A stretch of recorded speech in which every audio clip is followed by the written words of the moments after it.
ಜ್ಞಾನಾನಂದಮಯಂ ದೇವಂ ನಿರ್ಮಲಸ್ಫಟಿಕಾಕೃತಿಂ ಆಧಾರಂ ಸರ್ವವಿದ್ಯಾನಾಂ ಹಯಗ್ರೀವಮುಪಾಸ್ಮಹೇ. ಶ್ರೀ ಗುರುಭ್ಯೋ ನಮಃ. ಹರಿ ಓಂ. ಸಂಪ್ರಶ್ನ ವೇದಿಕೆಗೆ ತಮಗೆಲ್ಲ ಹೃತ್ಪೂರ್ವಕವಾದ ಸ್ವಾಗತ.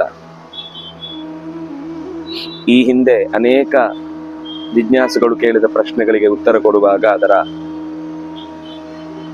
ಕಮೆಂಟ್ ಬಾಕ್ಸ್ ಅಲ್ಲಿ ಬಂದಿರುವಂತಹ ಪ್ರಶ್ನೆಗಳನ್ನೇ ನಾವು ಮತ್ತೆ ತೆಗೆದುಕೊಂಡು ಉತ್ತರ ಕೊಡುವಂತಹ ಪರಿಪಾಠಿ. ಈ ಬಾರಿ ಒಬ್ರು ಪ್ರಶ್ನೆ ಕೇಳಿದ್ದಾರೆ. ಈ ರಾವಣ ಆತ್ಮಲಿಂಗವನ್ನ ತೆಗೆದುಕೊಂಡು ಹೋಗುವ ಪ್ರಸಂಗ ಬಂದಾಗ ಕೈಲಾಸಕ್ಕೆ ಹೋಗಿ ಕೇಳಿದ ಅಂತೆಲ್ಲ ಇದೆ. ಈ ಕೈಲಾಸ ಅನ್ನೋದು ಎಲ್ಲಿದೆ? ಅದು ಭೂಮಿ ಮೇಲಿದೆಯೋ ಅಥವಾ ಬೇರೆ ಕಡೆ ಇದೆಯೋ ಅಂತ ಒಂದು ಪ್ರಶ್ನೆ. ಕೈಲಾಸ ಪರ್ವತ ಅನ್ನುವಂಥದ್ದು ನಮಗೆ ಈಗ ಮಾನಸ ಸರೋವರದ ಪಕ್ಕದಲ್ಲಿ ಏನಿದೆಯೋ ಆ ಕೈಲಾಸವನ್ನೇ ಹೇಳುವಂಥದ್ದು.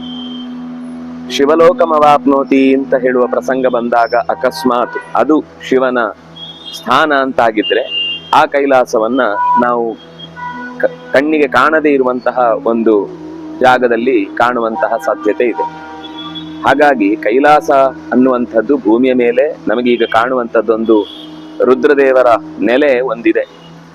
ಆದರೆ ಅಲ್ಲಿಗೆ ಹೋಗಿ ರುದ್ರದೇವರ ಸನ್ನಿಧಾನದಲ್ಲಿ ಆತ್ಮಲಿಂಗವನ್ನ ಅಪಹಾರ ಮಾಡಿದ ಅನ್ನುವ ರಾವಣನ ಕಥೆಯನ್ನ ನಾವು ರಾಮಾಯಣದಲ್ಲಿ ಎಲ್ಲೂ ನೇರವಾಗಿ ನೋಡುವುದಿಲ್ಲ.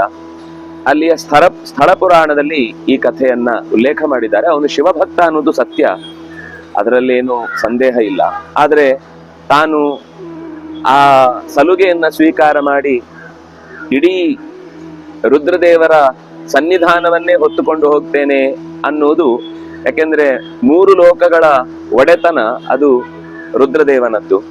ಹಾಗಾಗಿ ಪ್ರಪಂಚ ಎಲ್ಲವೂ ಅವನ ವಶದಲ್ಲಿರುವಂತಹ ಸ್ಥಿತಿಯಲ್ಲಿ ಅವನ ಮೂಲ ಆತ್ಮವನ್ನೇ ಎತ್ತಿಕೊಂಡು ಹೋಗ್ತೇನೆ ಅಂತ ಅನ್ನೋದು, ಅಥವಾ ಇಡೀ ಅವನಿಂದ ಸೃಷ್ಟವಾದ ಪ್ರಪಂಚವನ್ನೇ ಎತ್ತುತ್ತೇನೆ ಅನ್ನೋದು ಯೋಚನೆ ಮಾಡಬೇಕಾದ ಸಂಗತಿ. ಆದರೆ ಅದರ ಸಂಕೇತವಾಗಿ ಅವನು ಅದರ ಪ್ರತೀಕವನ್ನ ತಗೊಂಡು ಹೋಗ್ತೇನೆ ಅಂತ ಹೇಳಿರಬಹುದು.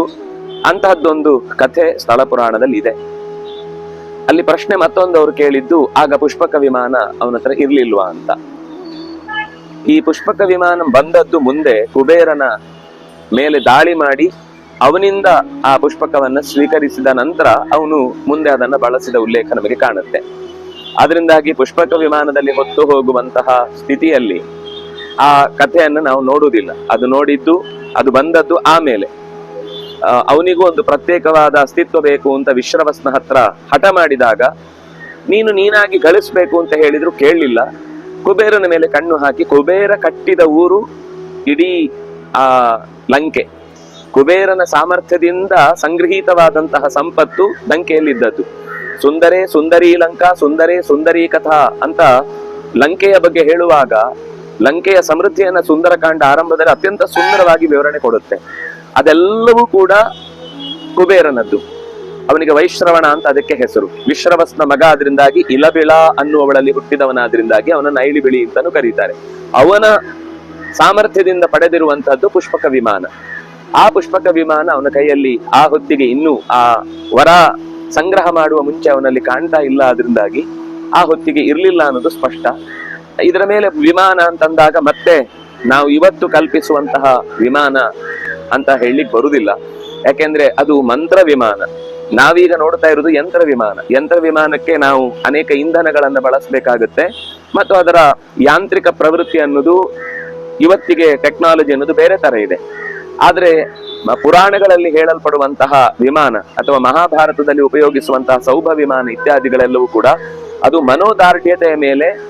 ಮನೋದಾರ್ಢ್ಯ ಪ್ರವೃತ್ತಿಯ ಮೇಲೆ ಅವನು ಬೇಕಾದಲ್ಲಿಗೆ ತಾನು ಕಲ್ಪಿಸಿದಷ್ಟು ಸ್ವತ್ತನ್ನ ಆಕಾಶ ಮಾರ್ಗವಾಗಿ ಕರೆದೊಯ್ಯುವಂತಹ ಸ್ಥಿತಿ ಇತ್ತು. ಅದನ್ನು ಮುಂದೆ ರಾಮಚಂದ್ರನೂ ಕೂಡ ಬಳಸಿ ಇಡೀ ಕಪಿಗಳನ್ನ ಮರಳಿ ಅಯೋಧ್ಯೆಗೆ ಕರೆತಂದ ಅನ್ನುವ ಪ್ರಸಂಗವನ್ನು ಕೂಡ ರಾಮಾಯಣ ಉಲ್ಲೇಖ ಮಾಡುತ್ತೆ. ಅದರಿಂದಾಗಿ ಈ ಪುಷ್ಪಕ ವಿಮಾನದ ವೈಶಿಷ್ಟ್ಯವನ್ನ ರಾಮಾಯಣ ಹೇಳಿದ್ದು ಇವತ್ತಿನ ವಿಮಾನದಂತೆಯೇ ಇತ್ತು ಅನ್ನುವ ಅರ್ಥದಲ್ಲಿ ಅಲ್ಲ, ಅದರ ಪ್ರವೃತ್ತಿ ಅನ್ನೋದು ಬೇರೆ ಇತ್ತು ಅಂತ ಇಷ್ಟು ನಾವು ರಾಮಾಯಣದ ಹಿನ್ನೆಲೆಯಲ್ಲಿ ಅರ್ಥ ಮಾಡ್ಕೊಳ್ಬಹುದು. ನಮಸ್ಕಾರ.